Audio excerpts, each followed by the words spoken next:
Okay. Assalamu alaikum wa rahmatullahi wa barakatuh. Alhamdulillahi rabbil alameen. Wassalatu wassalam ala ashrafil anbiya'i wal mursaleen. Wa ala alihi wa ashabihi ajma'in. Sorry for the delay for everybody that has been waiting for the class. Got off to a late start this morning. Please excuse me. Please forgive me. Inshallah ta'ala, we're going to start now with our Women's Intuition Part 4. And this will be a series. This will be a series of classes, probably about 3. It'll probably take us about 3 classes to finish all of this. But our series will start with 5 ways that women destroy their relationships or destroy their marriages. And I have to say relationships because not everybody who is following with us is Muslim. So to accommodate everyone, I want to say 5 ways that women destroy their marriages, or 5 ways that women destroy their relationships. For those of you who are not Muslim who are following along, welcome. You're more than welcome to join the discussion. Alhamdulillah. So let me start by, with the prelude to this discussion, and that is that the concept of self-sabotage. Pay attention to that term. The concept of self-sabotage, whether in the form of behaviors or attitudes that lead to behaviors that are self-sabotaging, is something that is, highlighted in the Quran. All right? People self-sabotaging their relationships, doing things, whether consciously or unconsciously, that contributes to the demise of your relationship. All right.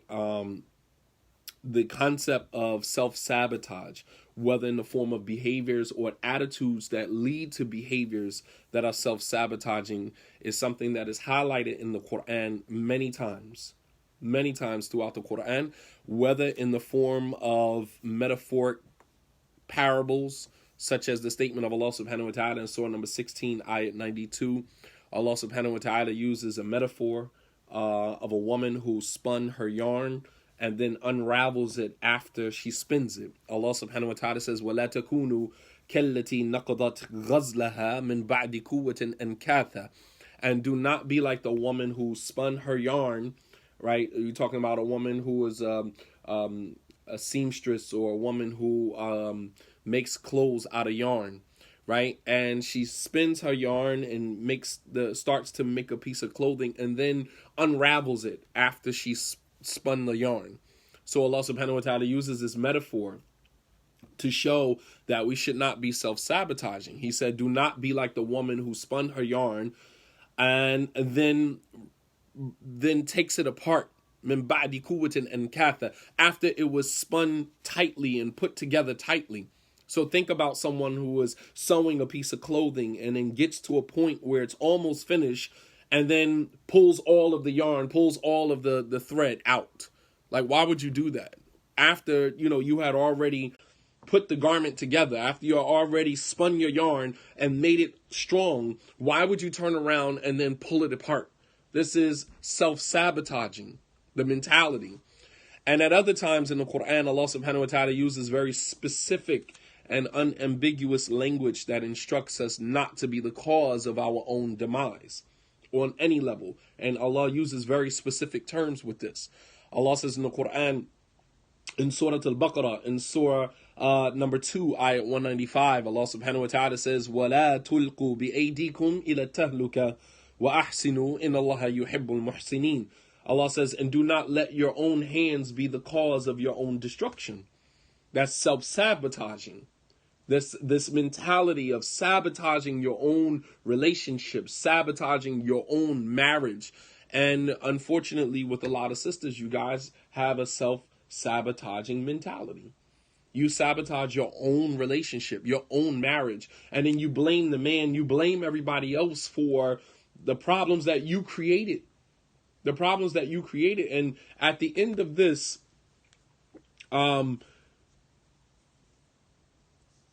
at the end of this lesson, I don't want you guys to take this personal. You know what I'm saying? Like, my job is not, I'm not trying to, as I did with the brothers, dealing with the women's issues is a little different than dealing with the men's issues. So I don't want you to take it personal. I don't want anybody to, after the lecture's over, to say, well, why is he attacking the women? No, I'm just holding a mirror up to yourself. I'm just holding a mirror up to you and allowing you to see yourself in your space. Sometimes we don't see ourselves.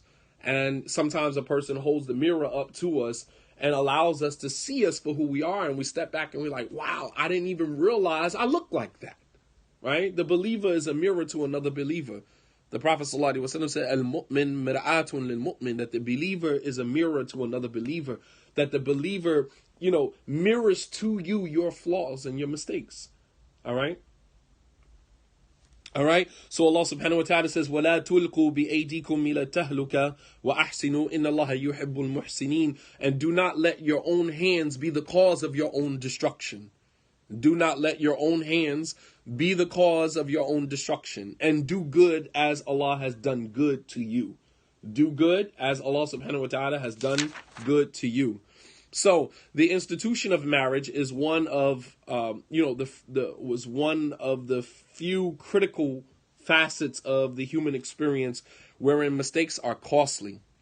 All right. You have a lot of people who get into relationships, something that I'm going to talk with our young people today, inshallah, this afternoon. Some people get into relationships and don't realize, you've actually put your feet in shoes that are not your size yet.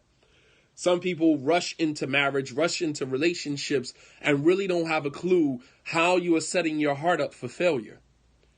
And then once that relationship crumbles and you are scarred and so deeply that it takes you years to recover, and sometimes you never recover. Some people have been scarred from the very first relationship they ever had, and as a result of that, they have never been able to rebound from that. Because you got involved, you don't realize that the mistakes that you make in marriage can be costly. Mistakes that you make in relationships are costly, man. And we don't realize that we're actually gambling with our heart. We're throwing dice with our heart. And Allah subhanahu wa ta'ala, is cautioning us. وَلَا تُلْقُوا بِأَيْدِكُمْ إِلَى التَّهْلُكَةِ. Do not let your own hands be the cause of your own destruction. Self-sabotaging mentality. Self-sabotaging behaviors. Do not let your own hands be the cause of your own destruction. So the institution of marriage is one of the few critical facets of the human experience wherein mistakes are costly and in many instances irreparable. After you make mistakes in this institution of marriage or relationships, the mistakes are costly and sometimes irreparable. Sometimes the pain is so deep that it will take you a lifetime to heal from that. It'll take you a lifetime to heal from that. And to be honest with you, man, some people just don't need to be in relationships. And some people need to be honest with themselves. You are not ready to be in a relationship. You still have not recovered, from previous pains, previous hurts. And so you find yourself being a vehicle for pain. Understand that. Whenever I come to a point, I need you to, if you're taking notes, to jot that down, put an asterisk by it, put a star next to it. Don't become a vehicle for pain. All right?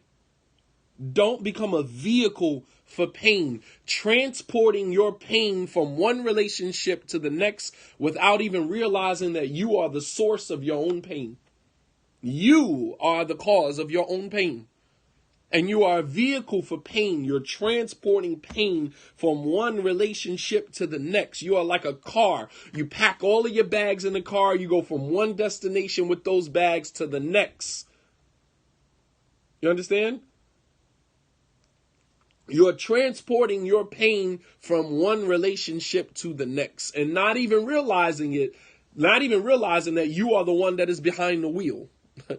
You are the one that is behind the wheel.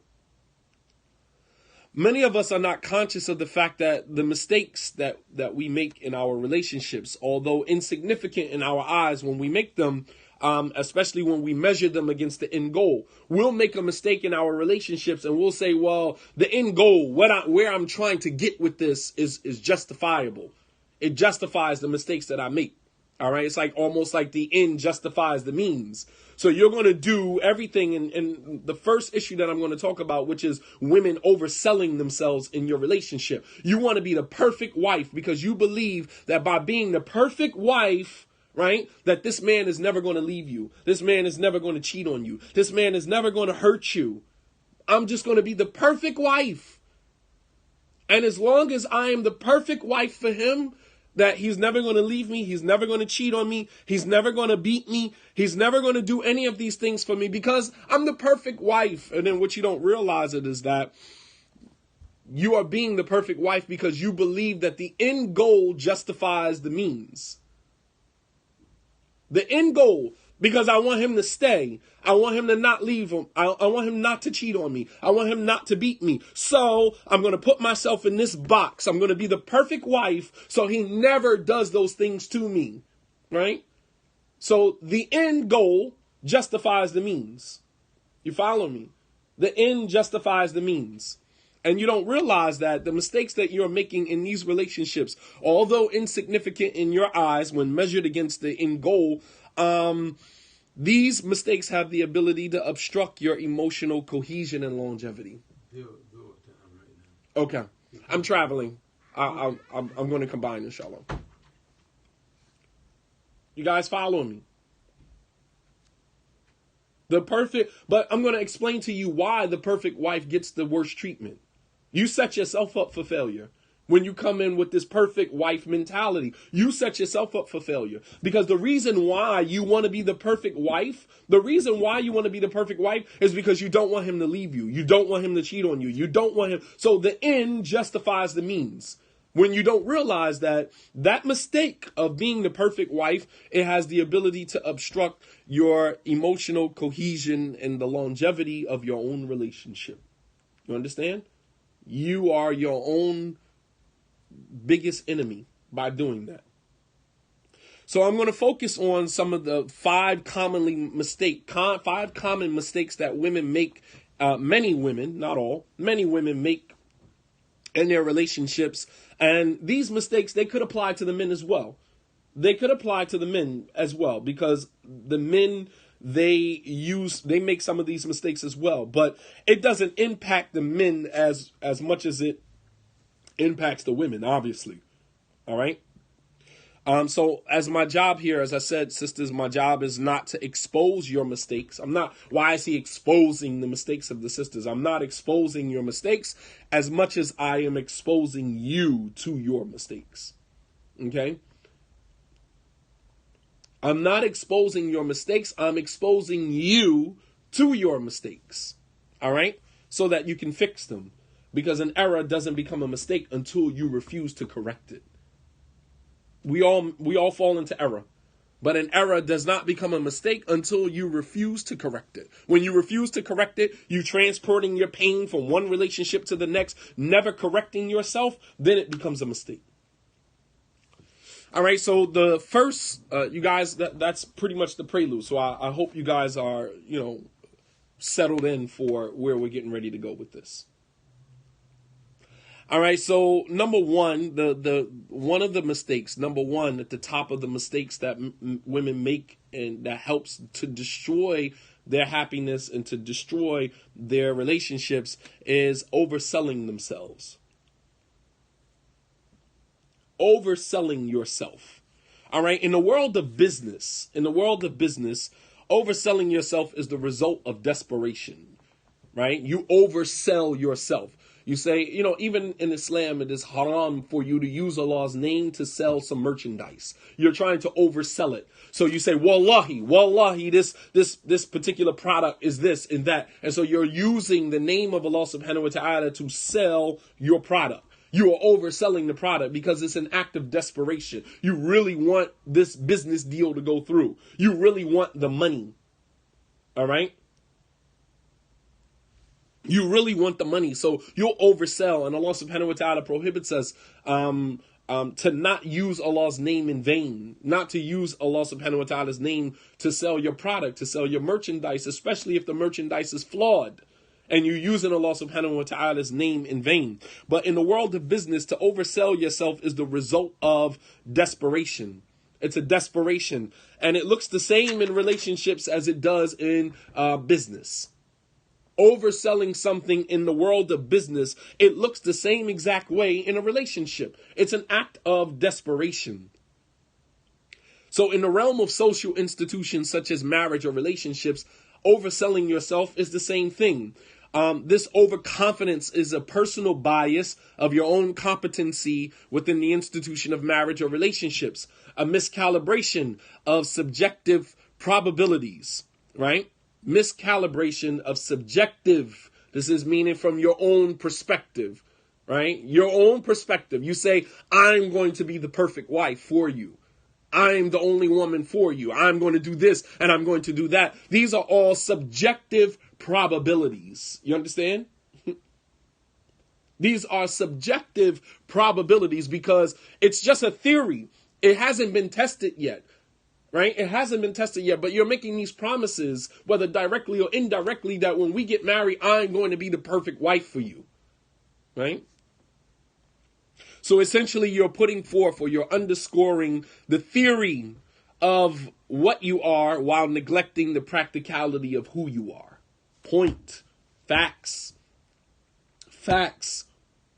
In a relationship, you are underscoring the theory of what you are, or what you're going to be in a relationship while neglecting the reality of who you are. The reality is the image that you are painting to him at the beginning is not really you. And as time progresses, that smoke and mirrors that you put up at the beginning will begin to crack and will begin to shatter, and the man will actually see you for who you are, and then therein lies your demise. Therein lies your own demise. Because at the beginning, and men do the same thing, we sell you an entire dream. As a matter of fact, during the Man Logic series, I actually talked about that. It was the man, the man who sold you the dream, right? The man who sold you the dream. Men, we do the same thing. We make you all these grandiose promises that I'm going to do this, and I'm going to be like that, and I'm going to be like this and that. And you're selling the subjective probabilities. Subjective probabilities. You're selling the theory of what you believe you are and not the reality of who you really are. And some people, that's enough for them. They buy right into it. Oh, he said he's going to do this. Oh, he said he's going to do that. He's going to be like this. He's going to be like that. And we buy right into that stuff. For whatever reason, I think women, you love to be lied. Some women just love to be lied to. Right?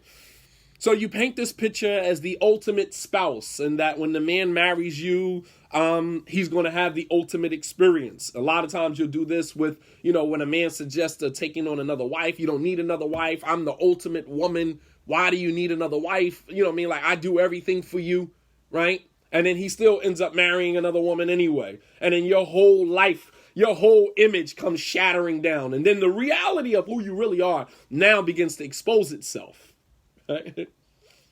Now the reality of who you are, because you figured I was the perfect wife, so why do you need another wife? Because you don't realize that as a man, it doesn't matter how perfect you are, right? That is not going to stop him from desiring another wife, if in fact he desires another wife. It doesn't matter how perfect you are. But when you base a man loving you on how perfect you are, a man, not cheating on you because of how perfect you are, when he does cheat on you, then the reality is that you're not perfect.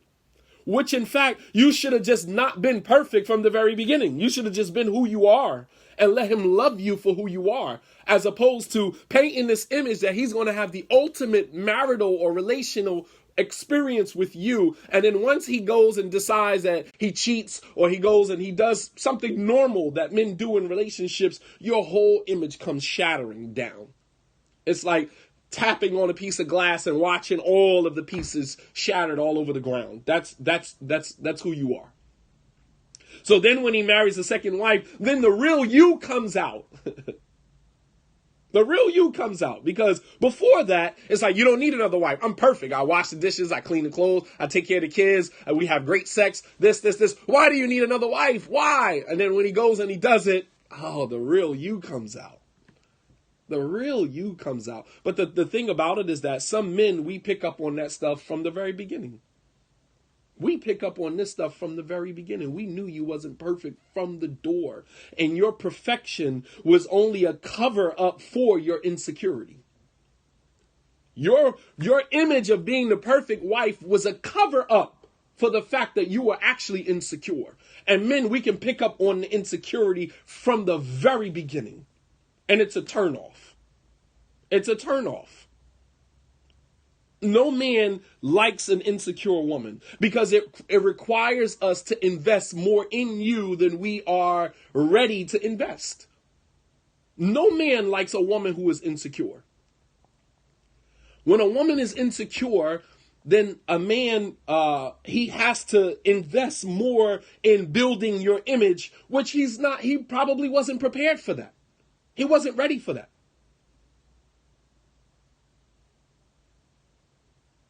Understand, yes, your perfection is a cover-up for your insecurities. You were hoping that nobody could see through your glass house. You was hoping that nobody could see through your glass house. And let me tell you something. This oftentimes happens with a woman who is a second-generation Muslim, and she marries, when she marries a man who is a convert to Islam. Convert men marrying second-generation women, second-generation Muslim women, it's a challenge for them, because the second generation Muslim woman, she comes off as if, she's been born and raised Muslim. She got it all figured out. And the convert man, he doesn't really know much about Islam. He's just a convert, and, he doesn't have it all figured out. And so you come off as this perfect spouse. You got it all figured out. And the convert man is just there to follow your lead. It's sad. It really is sad, man. It really is sad. And I'm not saying all relationships are like that, but many new convert to Islam, new men who convert to Islam, who marry women who are second generation Muslims, especially if she has been married before, you come off as you got it all figured out. And he's just a convert. He doesn't really know what he's talking about. He's just following, the jargon that's being put out there from this imam or that imam or this masjid or whatever the case may be, whatever he hears, whatever he reads, and he tries to bring that to you as his wife, then you'll correct him. Nah, you don't really understand that. See, you just converted to Islam. You don't really know. So that means that you, as a second generation Muslim, you have all the answers, and he just basically following the jargon. Yeah. Let's see how that comes back to you. Absolutely. So this oftentimes happens when a woman is a second generation Muslim marrying a man who is a convert to Islam. And believe it or not, many times sisters will oversell themselves as a defense mechanism. Many sisters will oversell themselves in relationships as a defense mechanism to protect your flaws from being exposed. It could be the other way around. Where a woman is a new convert to Islam and she marries a man who's a second generation Muslim, and he's trying to correct her on all of, it's not that she doesn't understand. She understands. She gets it. She's taking the information that she's learning about Islam and she's coupling it with, her common sense. She gets it. She's not incompetent. She's not stupid. She gets it. But then he has to confirm whether or not it's correct or not using his status as a second generation Muslim. And it goes both ways. But we're talking about when the women do it to the men. It is belittling. It is condescending. Absolutely.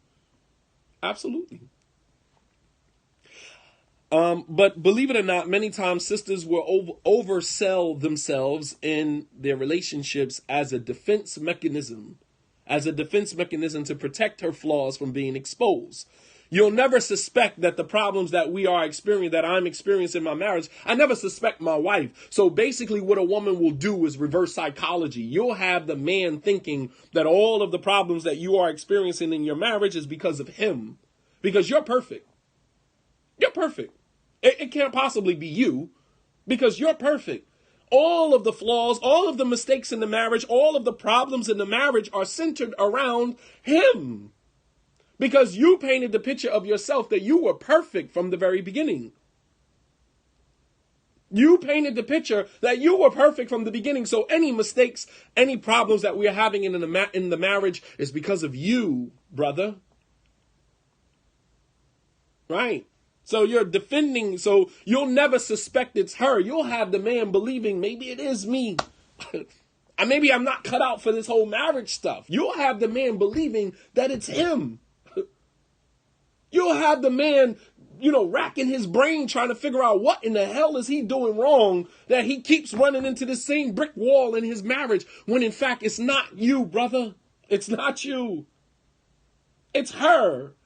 But she has, done the whole reverse psychology because you'll never suspect her because she's constantly pointing out your flaws, your mistakes, and how imperfect you are and how not ready for marriage you were. And women will say things like, I don't have time for games in the marriage, or, I take relationships serious, or sometimes they'll highlight the mistakes of the previous spouse. And then they'll start making connections between the mistakes that the previous man made that was in her life, right? And they'll start making the connection between the mistakes that you're making, brother, right? And the mistakes of her previous husband, right? Basically what she's saying when she said, my last husband used to do that. My last husband used to say that. This brother that I was married to before used to say that. When they start talking like that, basically what they're doing is they're saying the reason why I got divorced and all of the problems that I had in my previous marriage was because of him. And now you're doing the same thing, brother. You're doing the same exact thing, brother. Because the last brother I was married to, the last situation that I got out of, the brother was doing the same thing. So basically all of the contributions to the demise of your first marriage, the demise of your first relationship was basically on him. And she takes zero responsibility. None. It was all the previous husband's problems. And now it's your problems, brother. This is the ultimate mind freak. The ultimate mind freak. This is a game that, unfortunately women are playing. And, it's driving brothers crazy in their relationships, man. So all of the mistakes. So she starts to make comparisons. Sisters, please don't ever make comparisons between the mistakes that your husband is making, in comparison to the previous husband that you were with or previous men that were in your marriage. Don't ever make a comparison between the two. Don't ever make a comparison between the mistakes that your current husband is making and with the mistakes that your previous husband made, because what you're doing is basically saying that I got divorced the last time because of the same behavior, and now you're doing the same thing, brother. So eventually we're going to end up divorced because I keep marrying the same men that keep doing the same things. Nah, sister, it's not that you keep marrying brothers that keep doing the same things. You're not taking responsibility for the situations that you put yourself in. Obviously, I said some women at the very beginning. Obviously, I'm not talking about all women. Please don't deflect. That's what you're doing. You're deflecting. I never said all women. I said from the very beginning, some women. And I'm talking to, adults that are using common sense. So I don't think I need to say some women, brother. I don't need to say that. And I also said that it can go both ways at the very beginning. I also said that this could go both ways. I also said that men fall into the same mistakes. And I did a whole 10 lecture series on the men, the same mistakes that men do. So this is not, don't circumvent, right? If the shoe fits, then go buy an outfit. It's Saturday. Go buy an outfit. Absolutely. Don't deflect though. All right. So sometimes women will highlight how intolerant they are of typical mistakes that men make, as if they are somehow exempt from the normal mishaps or the normal mistakes that men make in relationships. Oh, I don't tolerate that. Oh, I don't deal with that. Oh, I don't get down like that. A man got one time to make that mistake. And it's just like, well, who the hell are you? So a man got one time to make that mistake in your relationship, as if to say that you are beyond the normal mishaps of a relationship, the normal mistakes. That's that perfect image. That is that perfect image that I'm talking about. But what they don't realize is that by doing this, they leave no room for them to be themselves. You are self-sabotaging your relationship because now you play this perfect role model, right? You play this perfect role model of a spouse, and so therefore you do your own self a disservice because you haven't left any room for yourself to be normal. You didn't leave any room for you to be normal. Because now you always got to be perfect all the time. You have to always be perfect. And that's a burden, right? It is, I was reading an article online. It was called The Burden of White Supremacy. The burden of white supremacy. If you believe that as a white person that you are somehow superior, innately superior to every other race, that's a burden because you always have to live your life as if you're perfect. So you have to go and get a loan from the bank and get a house, even though you can't afford it. And you have to spend your entire life paying off, the bank for the house that you got, right? And then you leave that debt to your children, right? This is a burden of white supremacy, right? When you walk into an environment and you believe that you are superior to all of the other races that are around you, you have to act a certain way. You have to act as if you are superior to them. That is a burden. The burden of white supremacy. You got to live in those shoes, man. You got to live in that skin. You got to live in the box that you put yourself in. You were the one who said you were perfect. You were superior.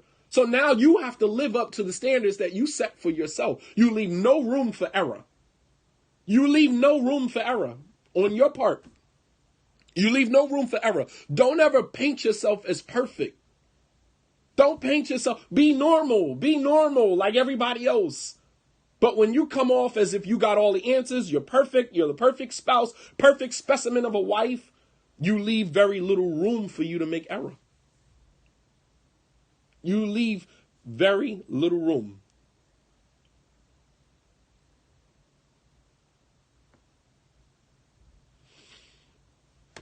So, no room to be normal and make mistakes like the next woman because you have created unrealistic expectations for yourself. You did this to yourself. You have created unrealistic expectations for yourself. Because now when you come off as the perfect wife, now the husband in that relationship, the man in that relationship has certain expectations of you. And those expectations are unrealistic because the image that you painted of yourself was unrealistic. You see how that works? The man in the relationship has unrealistic expectations of you because of the picture perfect image that you painted of yourself from the very beginning. You did that to yourself. This is the bar that you set for yourself. And as men, this is how we interpret it.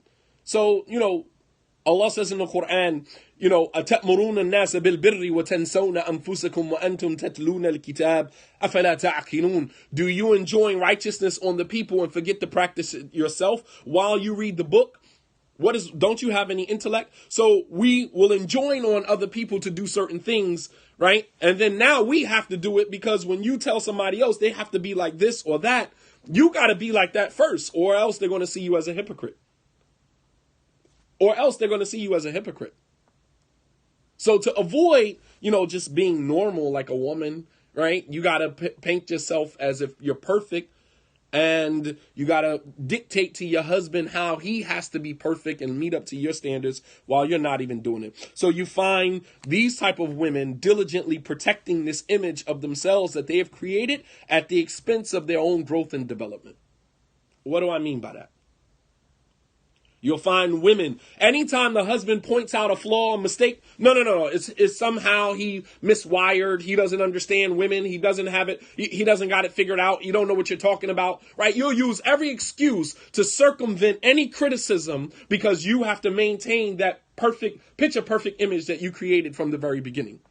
No, it's not you. Could never be you because you're perfect, right? It's something inherently wrong with the understanding of the man that you're with. than why you're with him. And he just don't have a clue, right? He can't get a clue. He can't buy a clue. Then why are you with him?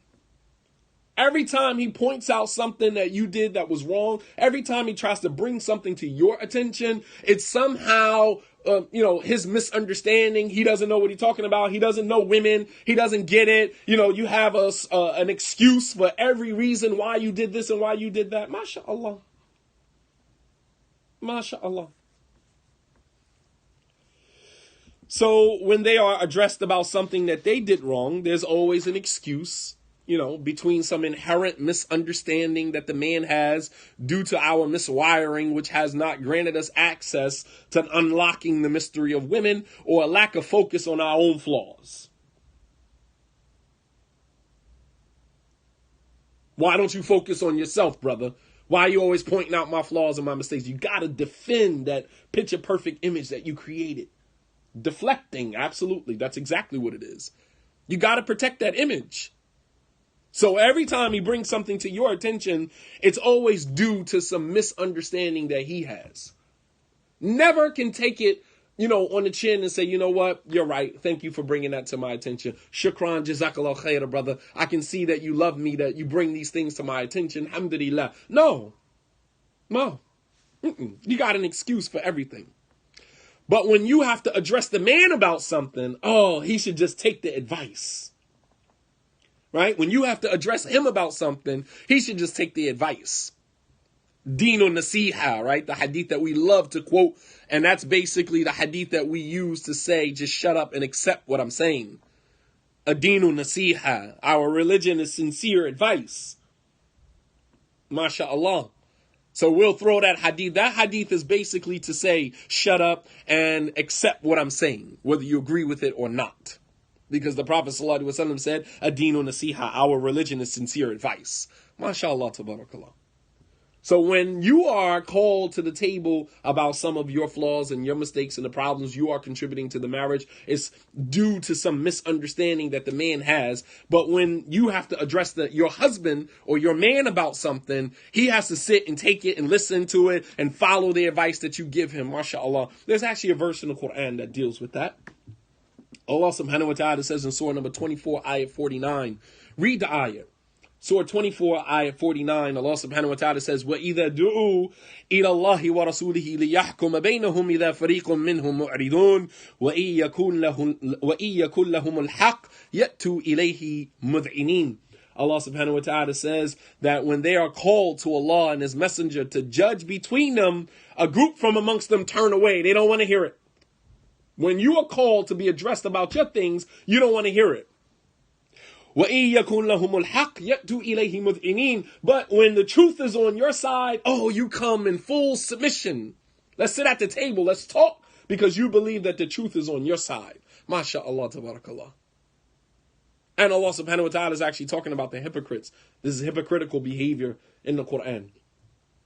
That when you are called to Allah and His Messenger to judge between you, right? A group from amongst them turn away. They don't want to hear it. But when the truth is on your side, you come in full submission. Let's have this discussion. Let's talk because you believe, right? This is, the woman who says, all right, you done? You done? Okay, well, this, and they'll run the whole scenario down to you because they knew they had the truth with them from the very beginning. But when the shoe is on the other foot, I don't want to hear what you have to say. Your perfect image, sister, your perfect image is to your own relational demise. This is what destroys your relationship. We grow through our mistakes. Facts. You learn more from your mistakes. You learn more from your mistakes than you do from your successes. You learn more from your mistakes than you do from your successes. So your picture perfect image is the cause of your own demise, your own marital demise. We grow through our mistakes. Our imperfections is the treasure chest in which lies the benefit of your spouse, the benefit of the human being. It's bittersweet. When we make mistakes, we oftentimes look at the embarrassment part of it, the hurt, the pain that is the emotional pain that is associated with the mistakes that we make. But we seldom look at the perfection that is going to come as a result of the mistakes that we made. We're imperfect. So when that imperfection is brought to our attention, we get an opportunity to correct it, and then we get a chance to change that behavior. But when you're constantly deflecting by protecting your own picture perfect image, then you stifle your own growth and development. Facts. You stifle your own growth and development because you refuse to look at your imperfections as the treasure chest to unlock, the benefit for you. Don't you see, brothers and sisters, that Allah subhanahu wa ta'ala removed Adam from Jannah because of a mistake that he made? Allah removed Adam from Jannah. He ate from the tree. Allah removed Adam from Jannah, put him on earth as a punishment, but will allow Adam and his progeny to enter back into Jannah, but through a higher place.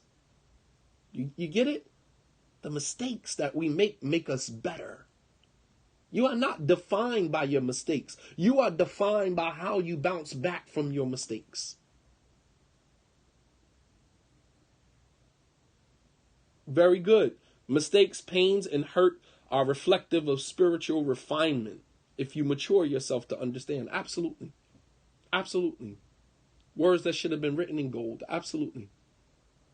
Allah subhanahu wa ta'ala removed Adam from Jannah, put him on earth as a punishment for him and his progeny, only to allow us to return back to Jannah in the hereafter from at a higher place. SubhanAllah. That in itself is the blueprint for human error. We make mistakes because that's who we are. Even when Adam had the conversation with Musa, and Musa said, "You are Adam, the one who Allah created with his own two hands. And you are the one that was responsible for getting us kicked out of Jannah." And Adam said to Musa that you are Musa, the one who Allah subhanahu wa ta'ala chose and the one who Allah subhanahu wa ta'ala spoke to. He said, how can you blame me for something that Allah had already decreed for me to do 50,000 years before he brought human beings into existence? I was supposed to make that mistake. Otherwise, we wouldn't be, in the hereafter, in the highest parts of Jannah. When Allah created Adam, he was not in Firdaus al-A'la. He was not in the highest part of Jannah. But now, being on earth, we have an opportunity to enter into Jannah through the highest part, the highest gate. SubhanAllah. So, when you come off as perfect, you stifle your own growth and development. You do your own self a disservice. All right. So instead of you maintain your picture perfect image only to be a vehicle of transporting your flaws from one relationship to the next, overselling yourself each and every time, hoping that no one is smart enough to see through the glass house that you've created. Stop overselling yourself. Stop overselling yourself. You solidify the demise of your own relationship by the way of your own perceived perfection. You understand? You solidify the demise of your own marriage, your own relationship by way of your own perceived perfection. You go into each and every relationship you go to, each and every relationship, each and every marriage you go into, you come in transporting the flaws and mistakes from one relationship to the next. You have become a transporter of flaws and mistakes from one relationship to the next, because in each and every relationship you go into, you sell yourself as the perfect specimen of a spouse, the perfect specimen of a wife, the perfect specimen of a husband, and you never take the time to unpack your vehicle, unpack your car, lift the trunk, stop the car in the middle of the road, open all four doors, open your trunk, and unpack before you transport that nonsense into the next relationship. Right? You're transporting flaws and mistakes from one relationship to the next, simply because you don't want to unpack. You don't want to stop, put the car in park, unload your vehicle and then continue on in your journey into the next relationship. Continue on in your journey into the next relationship. Unpack.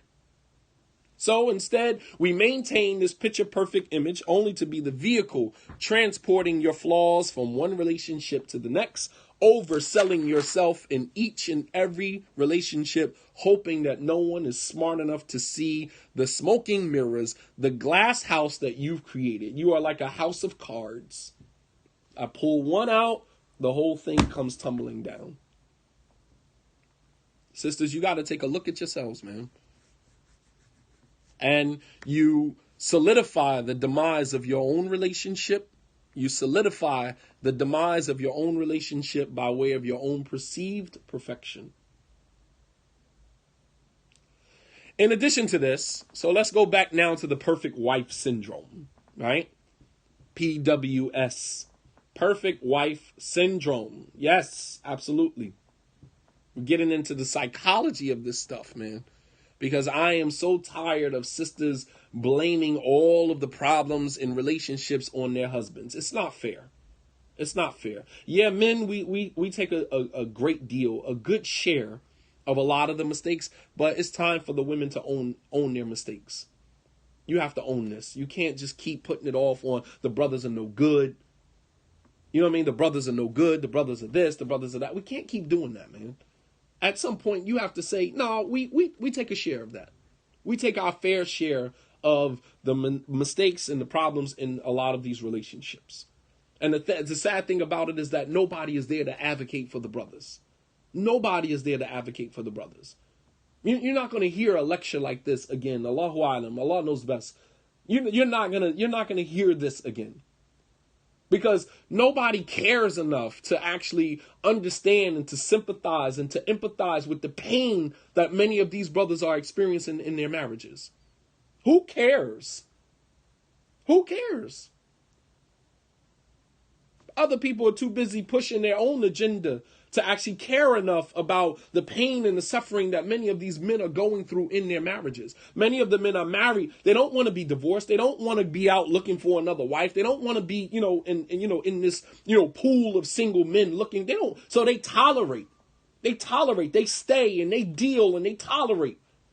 And then what happens is they have to find other outlets. And so those other outlets begin, with entertaining conversation with women on the internet. They begin to get high or to engage in other self-destructive behaviors, trying to get that stuff out of their system because they're dealing with women who are perfect. You never do anything wrong. You never say anything wrong. You have an excuse for everything that you do. I mean, just think about the emotional trauma that a man has to go through in a relationship like that, man. And he stays because he really loves you. He really loves you. He doesn't want to be out looking for another wife. He doesn't believe that the solution to his problem is marrying a second wife. He doesn't believe that. But he stays for whatever reason.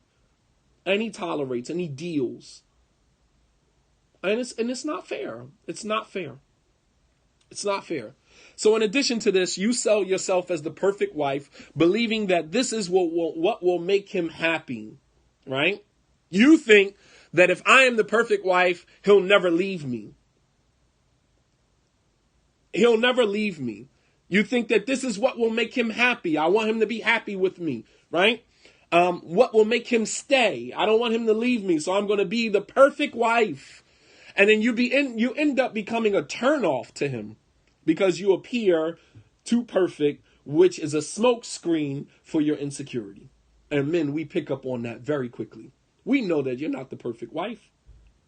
We know that you're not the perfect wife. We know that, your being the perfect wife is just a front for your insecurity and the fact that you don't want us to leave you, the fact that you don't want us to cheat on you, the fact that you don't want us to take another wife. We know that.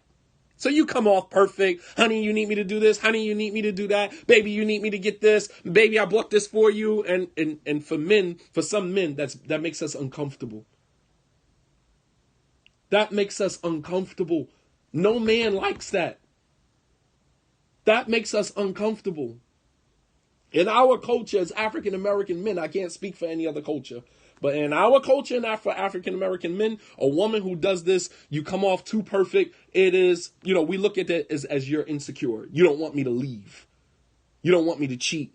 You don't want me to take another wife. You don't want me to do these things. Yeah. And so you actually end up making the man want you less. But you can't figure it out because you're saying to yourself, I'm perfect. I do everything right. I do everything right. I don't understand. Why does he want another wife? I do everything right. Why does he want another wife? Why did he cheat? I do everything. I had his children. I pay the bills. I do all of these things, right? Why would he do this to me? I'm the perfect specimen. And your whole ego is crushed. Your whole persona has cracks all in it from the top to the bottom. Yeah. The thing is that don't let the roles that you play in life make you forget who you really are. Don't let the roles that you play in life make you forget who you really are. You're playing a role. This whole perfect wife syndrome, right, is a role. You're playing a role because you're not perfect. You make mistakes. You have flaws. You have inherent character flaws just like any other woman. And true love shouldn't make you change that.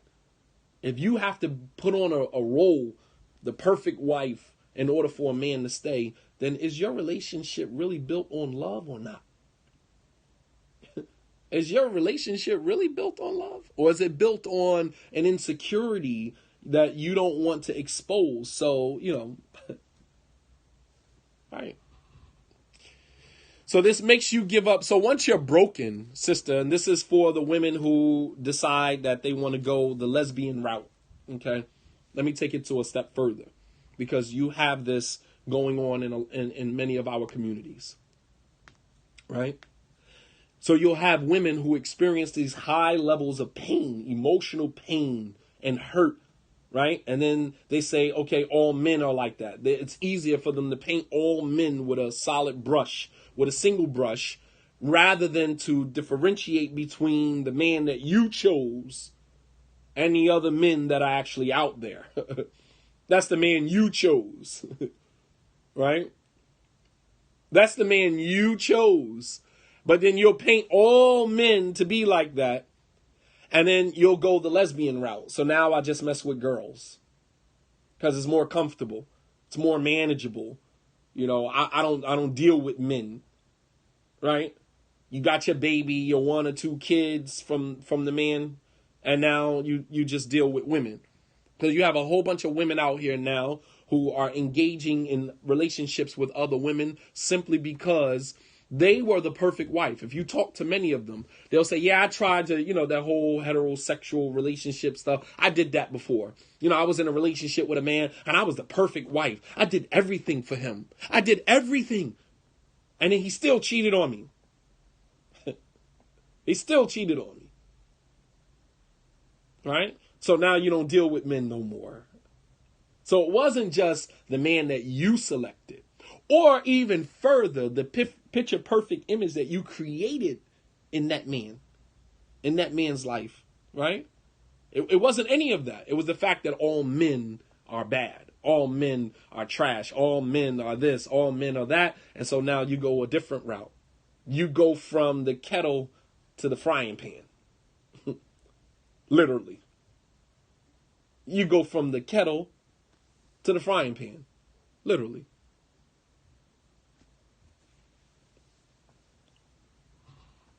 Lesbianism in the Islamic community, yeah. Where do you live? We live right here in America. The good old US of A, absolutely. The most ratchet country on the face of the planet, absolutely. Absolutely. We are the originators of ratchet. The originators of ratchet.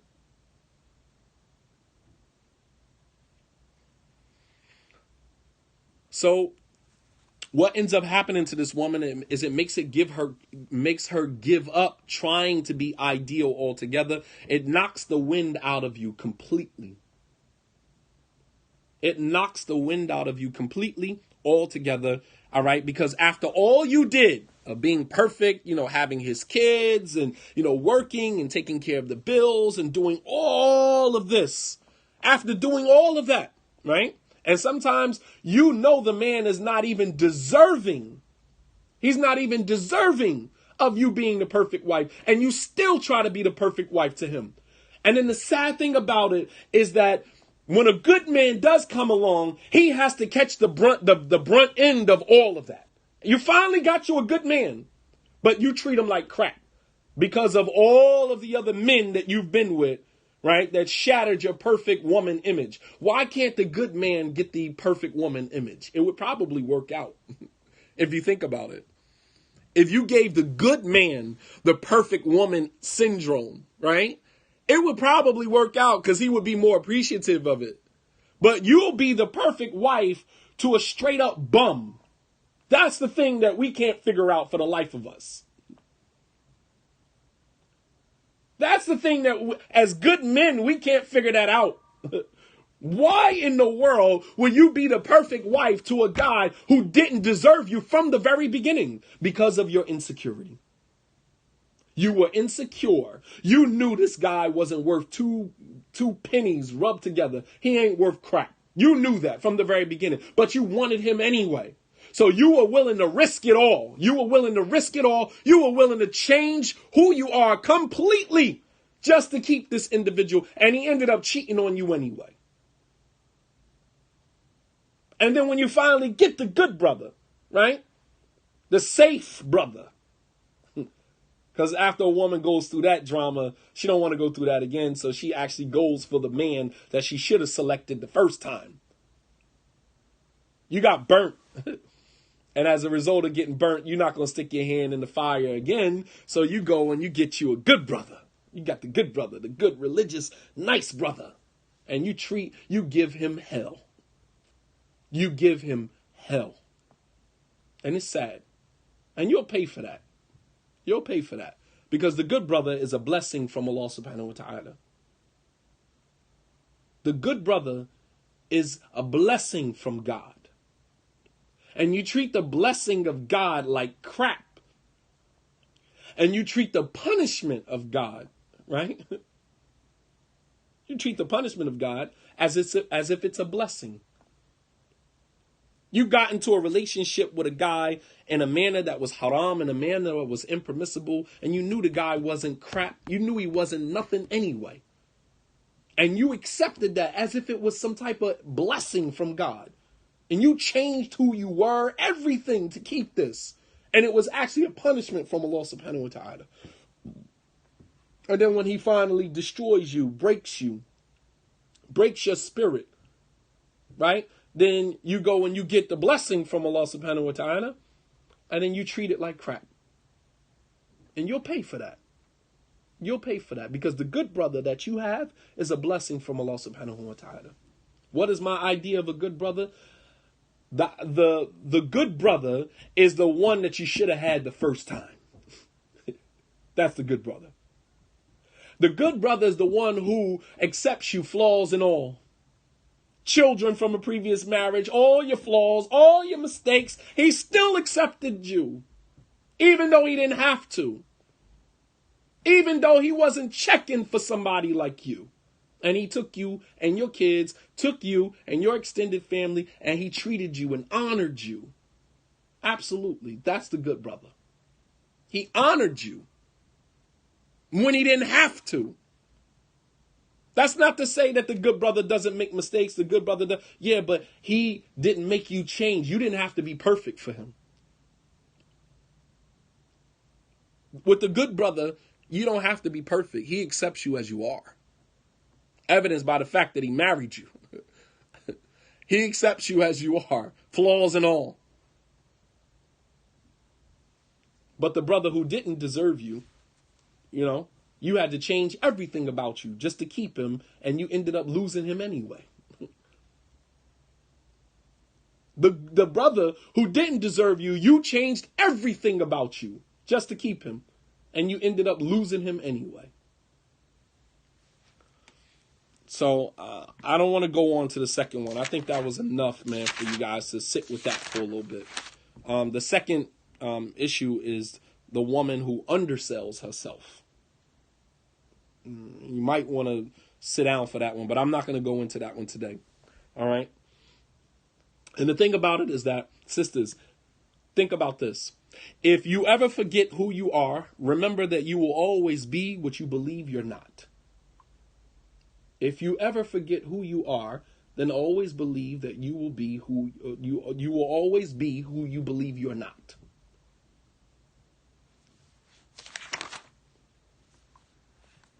And in ending, I want to talk about this whole idea of, this perfect wife syndrome. All right? Perfect wife syndrome. Let me give you the foundation from our religion about this mentality of being something that you're not. Trying to be something that you're not. That is the concept here. Is this concept mentioned in the Quran and the Sunnah? Absolutely. Absolutely. On the authority of Asma bint Abi Bakr, the daughter of Abu Bakr radiallahu ta'ala, her name was Asma. This was Aisha's half-sister.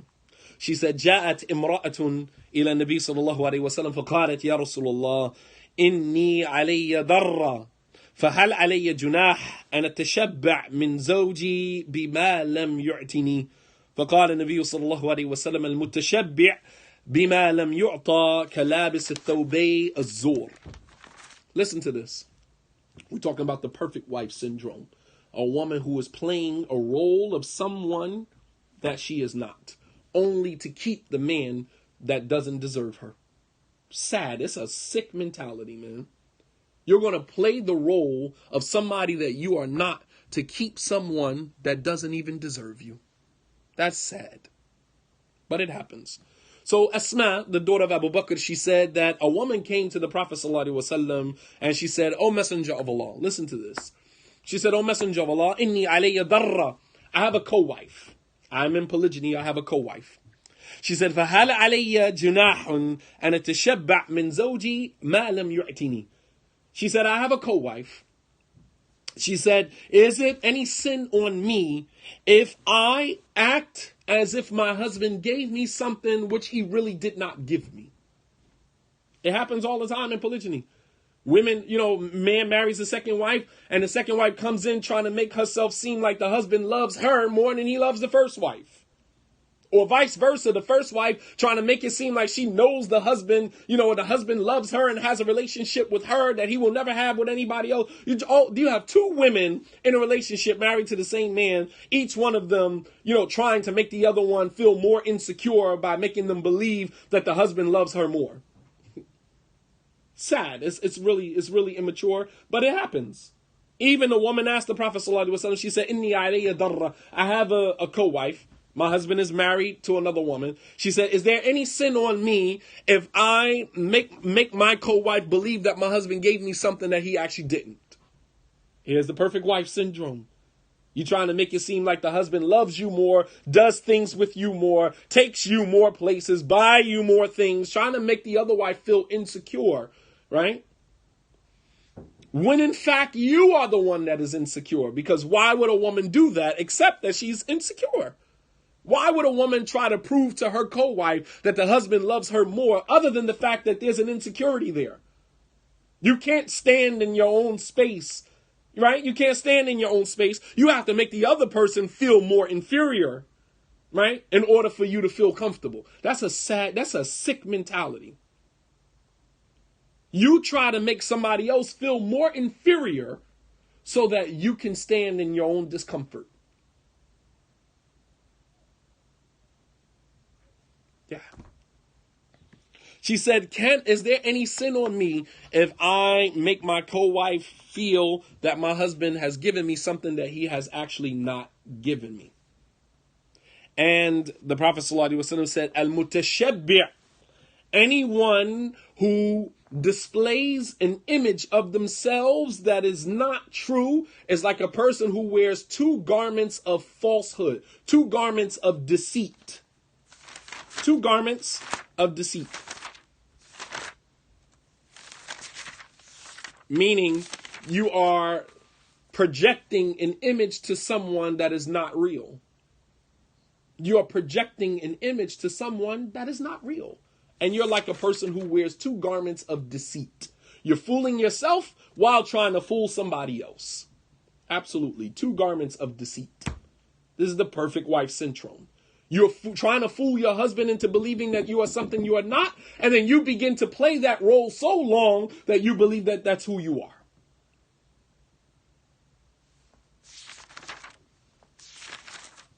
Absolutely.